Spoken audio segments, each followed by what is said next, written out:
For years, you'd heard tales of the glamorous princess who mysteriously washed up in the next village over. Allegedly, she'd come all the way from an exotic island in the middle of the ocean after pirates kidnapped her and she escaped. She must have liked it here in England because she decided to move in permanently, setting up camp by the village lake and spending all day swimming and meditating. Tourists came from near and far to see her. Tourists like you. One day, you finally got around to visiting the village to just lay your eyes on the elusive princess. And there she was, sitting on the ground by the lake just a few meters away from you. You can't believe your eyes. This princess looks oddly familiar. Is that… It can't be. Why, that's just the girl that used to work for you. But before we get to the bottom of one strange tale, let's launch into another. 1918 was the year of revolution in Russia, and unsurprisingly, the royals were in on the receiving end of that proletariat uprising. One of the royals killed was Anastasia Romanov, the daughter of the last Russian Tsar ever, Nicholas II. But for some reason, people refused to believe that she and her brother had truly died. This paved the way for claims that Anastasia had risen from the grave. It was the perfect rumor for posers to capitalize on. I don't think I'd fancy pretending to be somebody who authorities had executed, but hey, to each their own. A few years after Anastasia supposedly died, a woman emerged claiming to be her, and she had come from, wait for it, a mental asylum. Always a promising sign for credibility. Then again, if Anastasia had genuinely survived her execution by some miracle and started telling everyone who she was, I guess she would end up in an asylum. So we can't rule out this claim outright. In fairness to the woman, she did look an awful lot like the young princess. She also seemed to know plenty about the personal details of her life. Anastasia's living relatives dismissed the woman as a fraud, but for some reason a group of wealthy and powerful Russians who had left the country decided to believe the woman anyway, even supporting her as the rightful heir to the throne. Things went pretty well. The former mental asylum patient ended up moving to the US and starting a new life under the name of Anna Anderson.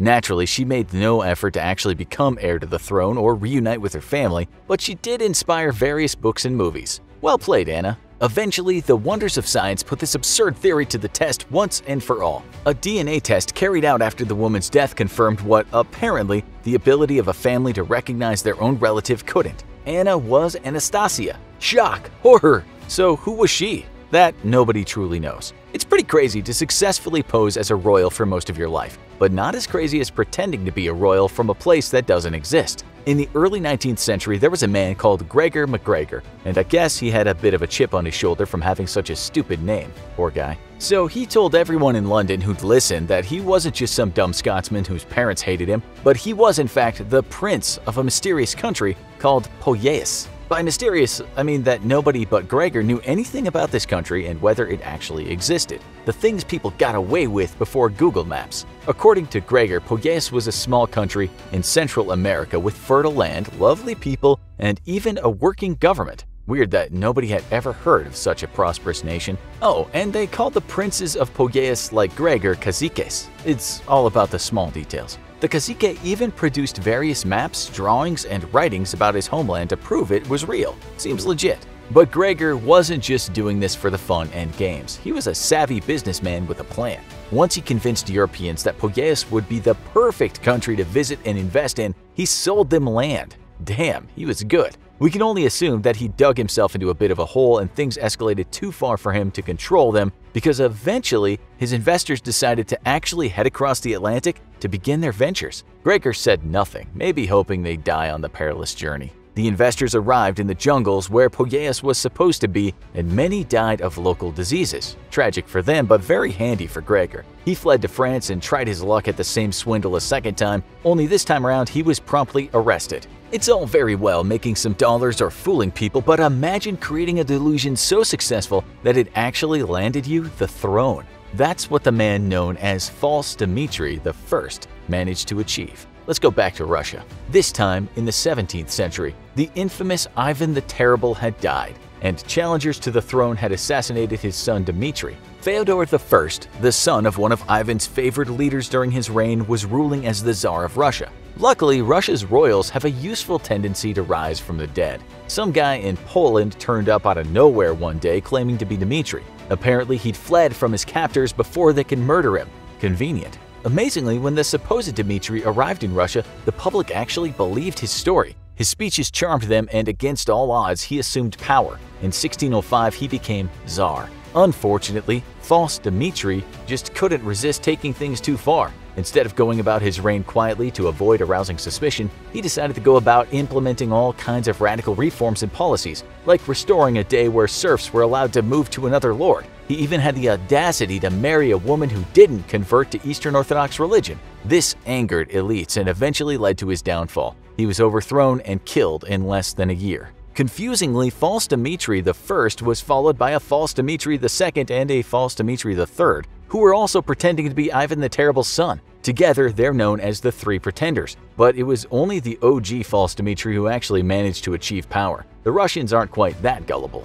In most of the tales we've told so far, historians have figured out what was really going on. But now for a mystery that we still don't know the truth about. Richard of York was the great-grandson of King Edward III. He was one of the wealthiest and most powerful nobles in England during his time and had a strong claim to the throne thanks to his royal ties, but never ascended during his lifetime. Although he secured an agreement stating that he would become the king after the current ruler, Henry VI, died. Richard unfortunately died in battle before that was possible. So close, but so far. If only a miracle could happen, like him coming back from the dead. Oh wait, he did. A man called Perkin Warbeck sprang up out of nowhere in 1491 in Ireland and claimed to be Richard, and people believed him. To be fair to them though, there was a lot of mystery at the time over how and whether Richard had really died. Perkin was so talented at bluffing that he even managed to convince James IV of Scotland and Maximilian I of Austria of his plight. Whilst not exactly huge names now, they were pretty big deals back in the day.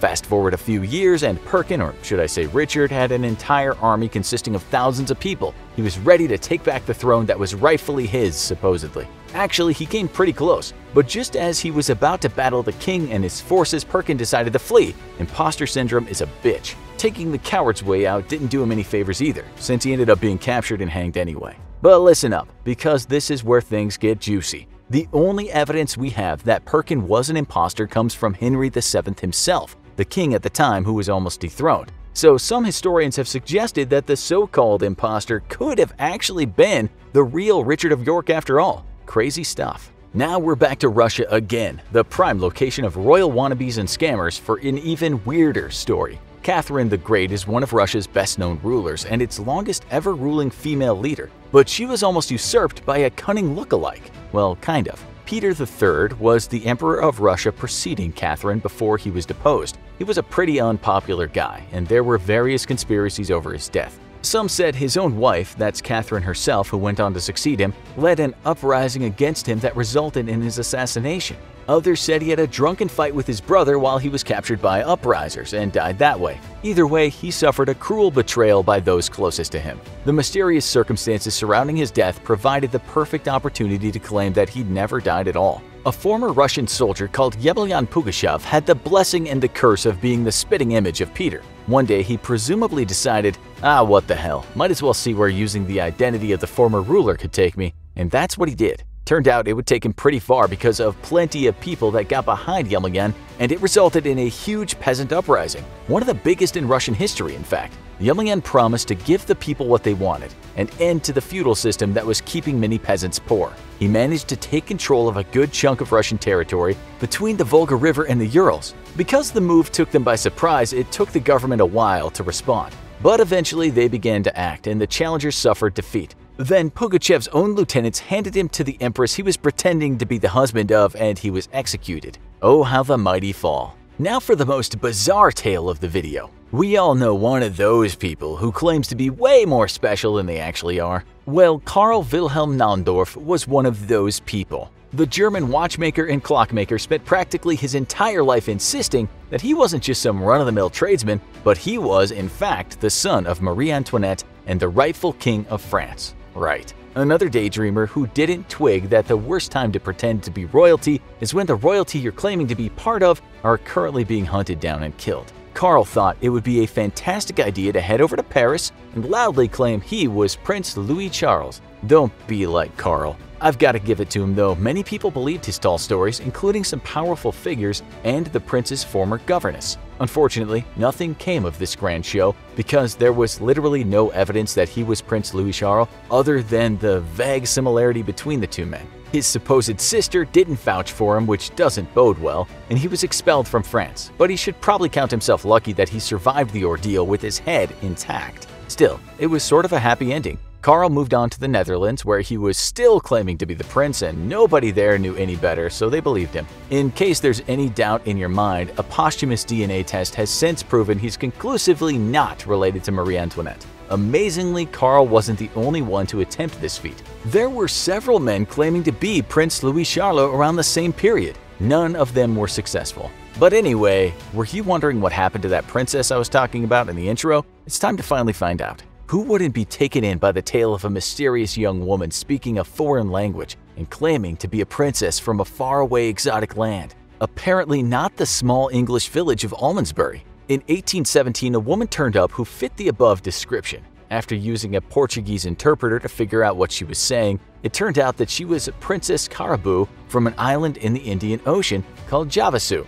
Funny how someone from the middle of the Indian Ocean would look English and speak Portuguese, but anyway. Apparently, pirates had kidnapped her and taken her away from her homeland and family. Luckily, she'd managed to swim ashore to safety. Everyone lapped up the story. What could be more exciting than a glamorous princess who had escaped from her oppressors against all odds? From then on, she slept on the ground in the village, swam in a lake, and prayed to her gods from the tops of the trees. Word spread and she became something of a tourist attraction. Eventually, her reputation preceded her when a woman recognized who she really was, Mary Baker, the most painfully ordinary of all names. Even worse, she was the woman's servant. Awkward. For more content like this, check out our other videos about insane ways people have faked their death and the man from a country that doesn't exist.